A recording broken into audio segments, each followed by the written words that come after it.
तो चुनावी अड्डा में 2019 के लिए दिलचस्प होती है सियासत में कई अहम खबरें हैं। सबसे पहली बात प्रियंका गांधी की होगी, जिन्हें सियासत में उतारकर कांग्रेस मास्टर स्ट्रोक खेलने का दावा कर रही है।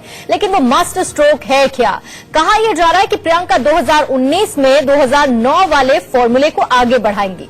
लेकिन 2009 का फॉर्मूला क्या है, ये मैं आपको बताऊंगी। साथ ही प्रियंका को लेकर आपके मन में ही चल रहे कई सवाल होंगे, तो 5 सवाल हमने चुने हैं जिनका जवाब देने की कोशिश मैं करूंगी। मसलन प्रियंका कहां से चुनाव लड़ेंगी, यूपी से बाहर भी प्रचार के लिए क्या वो जाएंगी और प्लान क्या है, वगैरह वगैरह। लेकिन खबर में सिर्फ प्रियंका ही नहीं है, बीजेपी भी है, क्योंकि मध्य प्रदेश में पार्टी का एक बड़ा चेहरा जो कांग्रेस की तरफ जा रहा है, वो चेहरा कौन है और आखिर ऐसा हो क्यों रहा है, वो भी आपको बताऊंगी। साथ ही बिहार में एक बड़े आरजेडी नेता की हत्या कहां कर दी गई, मायावती पर फिर से एक बीजेपी विधायक ने क्यों गलत बयानी की, इन सारी खबरों पर बारी बारी से आपकी नजर होगी। लेकिन सबसे पहले देखिए प्रियंका का वो प्लान जिसमें यूपी में कांग्रेस जीरो से हीरो बनना चाहती है।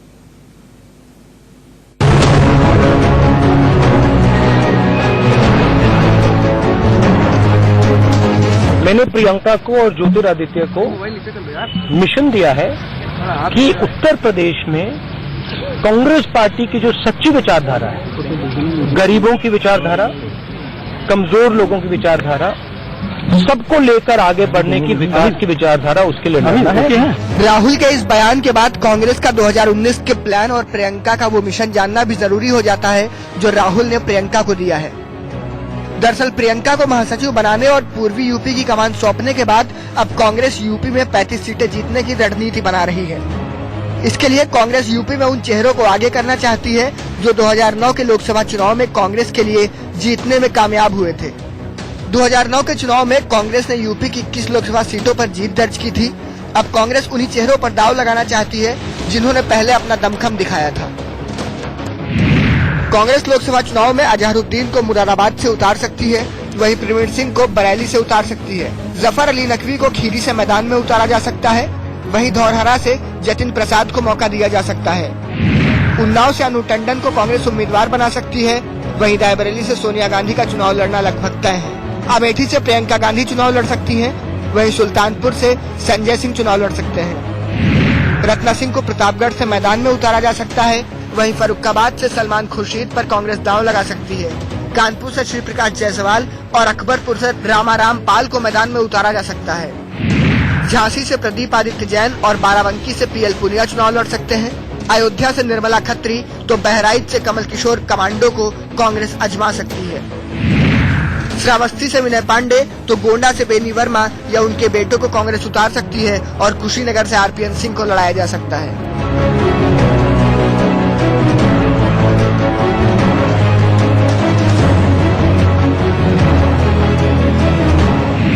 अब अगर बात 2009 के लोकसभा चुनाव की करें तो 2009 में कांग्रेस को यूपी में 21 सीटें मिली थी। कांग्रेस का वोट शेयर 18.25% था। बीजेपी को 10 सीटों पर जीत मिली थी। बीजेपी का वोट शेयर 17.50% था। एसपी को 23 सीटें मिली थी। एसपी का वोट शेयर 23.26% था। बीएसपी को 20 सीटें मिली थी। बीएसपी का वोट शेयर 27.42% था। आरएलडी को 5 सीटें मिली थी। आरएलडी का वोट शेयर 3.3% था, जबकि एक सीट निर्दलीय के खाते में गई थी जिसका वोट शेयर 4.5% था। कांग्रेस 2009 में जिन 21 सीटों को जीतने में कामयाब हुई थी, उनमें से एक भी सीट बनारस या उसके आसपास की नहीं थी। इस लिहाज से प्रियंका को पूर्वी यूपी की जिम्मेदारी देना यह इशारा करता है कि कांग्रेस पूर्वांचल की 21 सीटों पर भी अपना फोकस रखना चाहती है, जिससे कि बीजेपी के अलावा एसपी बीएसपी का गणित बिगाड़ा जा सके और ज्यादा से ज्यादा फायदा कांग्रेस को मिले। Bureau report, India news. तो सबसे अहम सवाल यह है कि प्रियंका उत्तर प्रदेश में कांग्रेस का कितना बेड़ा पार करेंगी। 2019 के हिसाब से इसे जानने समझने में बहुत ज्यादा दिन बचे नहीं हैं, लेकिन कांग्रेस प्रियंका का हर मोर्चे पर फायदा उठाना चाहती है और इसकी तैयारी भी कर ली गई है। कल से पूरे उत्तर प्रदेश में शोर है कि दूसरी इंदिरा आ गई है। कांग्रेस के नेता प्रियंका और इंदिरा का कंपैरिजन हर चौक चौराहे पर कर रहे हैं और ये सब ऐसे नहीं हो रहा है। प्रदेश कांग्रेस कमेटी के दफ्तर में जहां पर कभी इंदिरा बैठा करती थी, वहां प्रियंका के लिए केबिन बनाया जा रहा है ताकि ये मैसेज और बढ़ाया जाए, इसे और बड़ा किया जाए कि प्रियंका मतलब इंदिरा फिर से। प्रियंका गांधी को पूर्वी उत्तर प्रदेश का प्रभारी बना दिया गया है। इससे कांग्रेस में बेहद उत्साह है। इंडिया न्यूज के पास खबर है कि आखिर प्रियंका गांधी कहां बैठेंगी और कहां से पूर्वी उत्तर प्रदेश और प्रदेश को चलाने का काम करेंगी। आप हमारे पीछे ये रूम देख रहे हैं, इस पे बोर्ड तो राज बब्बर का लगा है, लेकिन काफी दिनों से यहां पर लगातार काम चल रहा था। पूरे ऑफिस को तैयार किया गया है। अभी इसमें फिलहाल अंदर से ये ताला बंद किया गया है कि जिससे कोई अंदर ना जा सके, लेकिन हम आपको ये बता रहे हैं कि इस पूरे रूम की तैयारी की जा चुकी है। अंदर हम आपको दिखाते हैं कि अंदर प्रियंका गांधी का सेक्रेटरिएट होगा और यहीं से प्रियंका गांधी उत्तर प्रदेश को चलाने का काम करेंगी। अब आप देख रहे हैं पूरी तरीके से रंग रोगन करके तैयार किया जा चुका है और सिर्फ इंतजार किया जा रहा था कि कब प्रियंका गांधी के नाम की घोषणा हो और कब आगे की तैयारियां की जाए। आप देख रहे हैं पूरी तरीके से इसको तैयार किया जा चुका है। हमारे साथ जिशान है, जिशान से हम बात करेंगे कि जिशान, प्रियंका जी कब आ रही हैं और आगे की क्या तैयारियां हैं, कैसे होगा ये? जिशान, आपको बता दें कि जिशान हमारे साथ हैं, वरिष्ठ कांग्रेस के नेता हैं। जिशान, ये बताइए कि प्रियंका जी कब आ रही हैं? नहीं, देखिए, प्रियंका जी का फरवरी फर्स्ट वीक में आने का प्रोग्राम अभी तक पता चला है, अभी कंफर्म नहीं हुआ है। और प्रियंका जी जब भी आएंगी, जिस तरह का हर्ष का माहौल प्रदेश में हो गया है, पूरे कांग्रेस में आप देख रहे हैं जिस तरह से दौड़ नगाड़े बज रहे हैं, मिठाइयां बांटी जा रही हैं, हमें लगता है बहुत ही हर्ष का माहौल है उत्तर प्रदेश में। लगातार जो मांग हम लोग कर रहे थे प्रियंका जी को लाने के लिए, आज 2019 चुनाव से पहले राहुल जी ने हम लोगों को ये नए साल में सौगात दी है, उनका बहुत बहुत धन्यवाद, बहुत बहुत साधुवाद। ये जो ऑफिस बनाया गया है जिशान, अंदर सेक्रेटरिएट बनाया गया है, अब यहीं से पूरा प्रदेश जो है प्रियंका जी चलाएंगी बाकी लोगों के सहयोग से। देखिए, इसके बारे में बहुत ज्यादा हमें जानकारी नहीं है, लेकिन हाँ, उत्तर प्रदेश कांग्रेस में पिछले लगातार 4-5 महीने से काम चल रहा था। कमरे बनाए जा रहे थे, रंग रोगन चल रहा था, एक हॉल भी बनाया जा रहा है मीटिंग के लिए, मीडिया वालों के लिए। तो हमें लगता है कहीं न कहीं प्रियंका जी के आने से पहले की वो आहट थी और वही देखने को मिल रही है। चलिए, तो आपने सुना कि किस तरीके से जिशान ने कहा कि पिछले कई महीनों से ये तैयारियां चल रही थी। प्रियंका के नाम की घोषणा के बाद अब ये तय हो गया है कि प्रियंका गांधी उत्तर प्रदेश की कमान संभालने जा रही हैं और उनके नेतृत्व में कांग्रेस बहुत अपेक्षाएं करता है। गौरव के साथ अरविंद चतुर्वेदी, इंडिया न्यूज। तो प्रियंका गांधी बड़ी खबर बनी हुई है, उनकी एक ऑफिशियल एंट्री हो चुकी है, लेकिन उसके साथ ही कई सवाल भी मन में चल रहे हैं।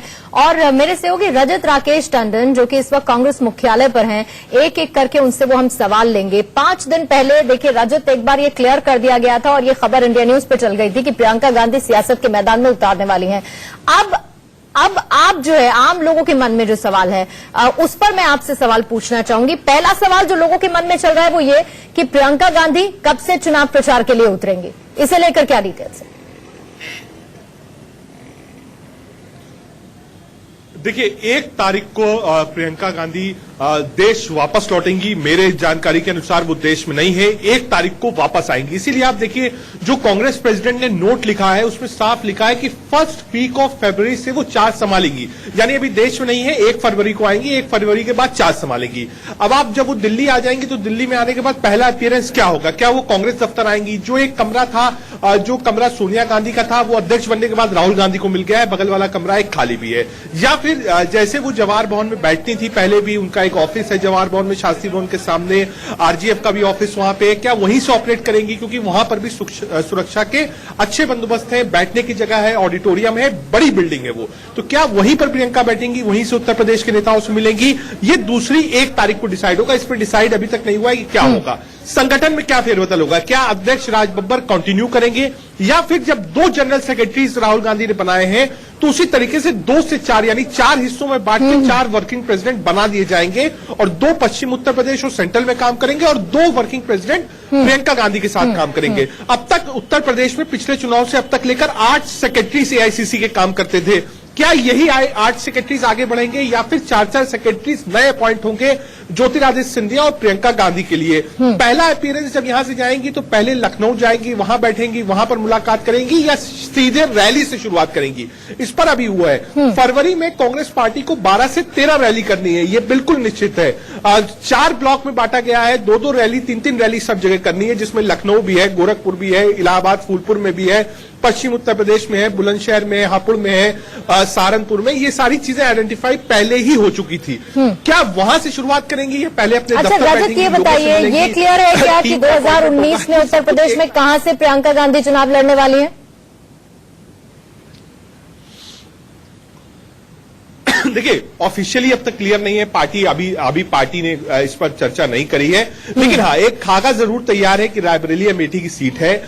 कई बार प्रियंका से पूछा गया, जिस वक्त राहुल गांधी शपथ ले रहे थे इसी ग्राउंड पे, उस वक्त भी प्रियंका गांधी ने यही कहा था कि नहीं, मम्मा चुनाव लड़ेंगी वहां से। मतलब उन्होंने साफ कह दिया था कि कांग्रेस प्रेसिडेंट उस वक्त सोनिया गांधी थी, जब राहुल गांधी बनने वाले थे, तो उनका सोनिया लड़ेंगी।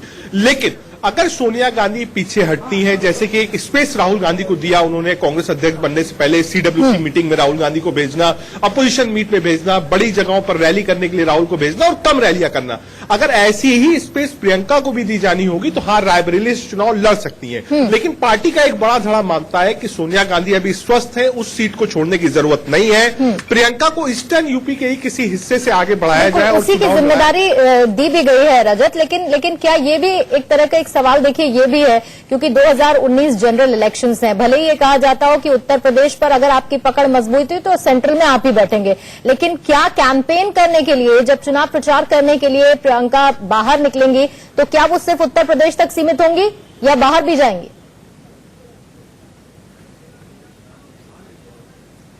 देखिए, प्रियंका गांधी का अपना एक कद है, प्रियंका गांधी का अपना एक ऑरा है। कांग्रेस चाहे उत्तर प्रदेश की हो, चाहे आंध्रा की हो, चाहे तमिलनाडु की, सभी लोग चाहते हैं कि स्टार कैंपेनर के रूप में प्रियंका गांधी मिले। और मुझे लगता है एक झड़ी लग जाएगी, आप देखेंगे 2-4 दिनों के अंदर हर प्रदेश से लगातार चिट्ठियां आनी शुरू हो जाएंगी कि स्टार प्रचारक के रूप में हमको प्रियंका की रैली दीजिए, तभी हम चुनाव जीत पाएंगे। ये बिल्कुल आप कह सकते हैं ऑब्वियस डिसीजन होगा। हर प्रदेश इकाई अपनी तरफ से, हर संगठन अपनी तरफ से लिखना शुरू कर देगा कांग्रेस अध्यक्ष को, जनरल सेक्रेटरी ऑर्गेनाइजेशन को, कि हमको प्रियंका गांधी का कार्यक्रम दीजिए, भले ही वर्कर मीट दीजिए, रैली दीजिए, रोड शो दीजिए, ये आपके ऊपर है। लेकिन हाँ, क्योंकि जिम्मेदारी उत्तर प्रदेश की मिली है और एक बड़ी जिम्मेदारी मिली है, तो मुझे लगता है कि ज्यादा कंसंट्रेशन प्रियंका का उत्तर प्रदेश में होगा। हाँ, कुछ बड़ी रैलीज हैं, जैसे साउथ में कुछ एक एपिसेंटर बना दिया गया, स्टार कैंपेनर के तौर पर भेज सकते हैं प्रियंका गांधी को, ये पिक्चर एक सामने आ सकती है। अच्छा रजत, ये भी बताइए, क्योंकि आप जब पहले बात कर रहे थे तो कांग्रेस दफ्तर में ही आप हैं और हमने रिपोर्ट भी दिखाई है एक वहां से वॉक थ्रू कि किस तरीके से इंदिरा गांधी का जो कैबिन था उसे तैयार किया जा रहा है। क्या वाकई में खबरें ऐसी हैं कि प्रियंका गांधी वहीं पर बैठेंगी जहां इंदिरा गांधी का कैबिन हुआ करता था, और ये एक लार्जर नंबर, एक मैसेज देने की कोशिश की जाएगी कि प्रियंका मतलब इंदिरा गांधी वापस? देखिए, ये लोग अपने आप से रिलेट भी करते हैं, चाहे वो वर्कर्स हों, कांग्रेस के नेता हों, या जहां उनका जो हेयर स्टाइल है, बातचीत करने का तरीका है, एक ओजस्वी वक्ता के रूप में है, तो लोग उनको रिलेट करती हैं। और दादी पोती का संबंध को ये भी नहीं कह सकता कि हाँ एक ही परिवार के नहीं है तब रिलेशन है, तो हाँ होता है। पोता पोती जो होते हैं वो दादा दादी से अपने आप को रिलेट करते हैं, इसमें कोई गलत नहीं है। हाँ, बैठेंगी। शुक्रिया आपका रजत जानकारी के लिए। तो प्रियंका वाड्रा वाले जो मास्टर स्ट्रोक की हम बात कर रहे हैं, उसमें राहुल गांधी कल से रायबरेली के दौरे पर हैं और यहां वो बार बार बीजेपी पर हमला कर रहे हैं। पीएम मोदी पर तंज कसते हुए उन्होंने कहा कि 56 इंच की छाती वाला रोजगार देगा और बीजेपी किसानों का कर्जा माफ नहीं करती। 56 इंच की छाती वाला नरेंद्र मोदी रोजगार देगा।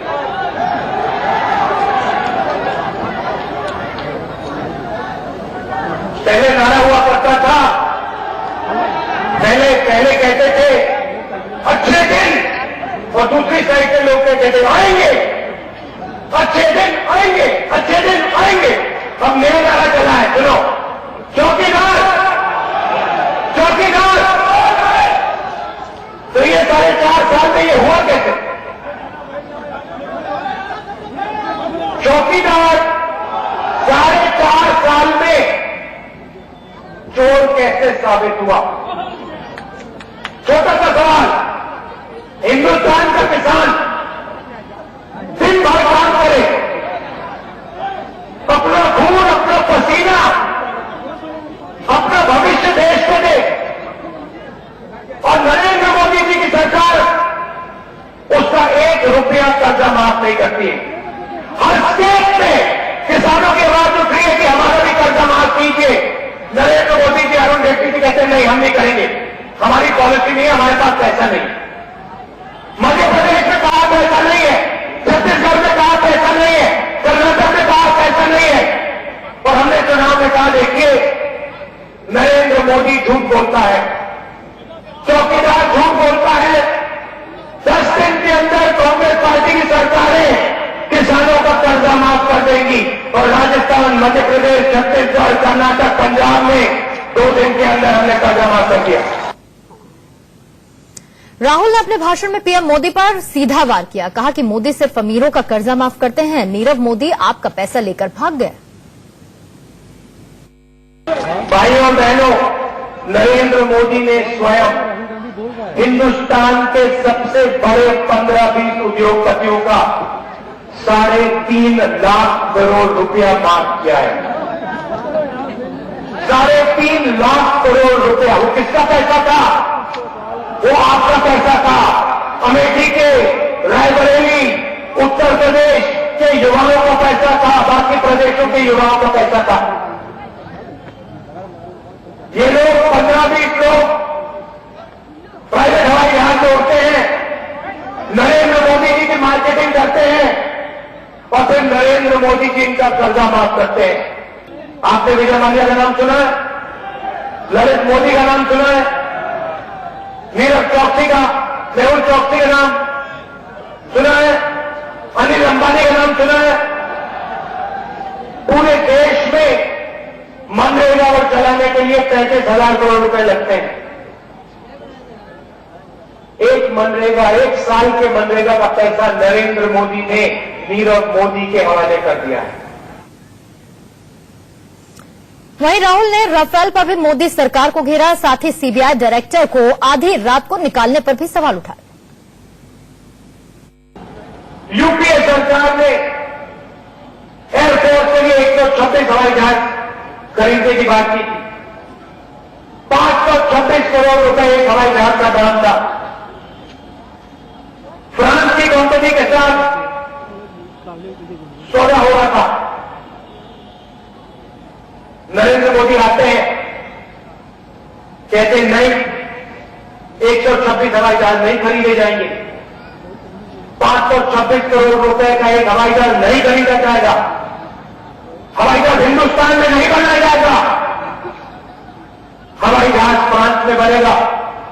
36 हवाई जहाज खरीदे जाएंगे और हिंदुस्तान की सरकार 1600 करोड़ रुपए एक हवाई जहाज के लिए देगी।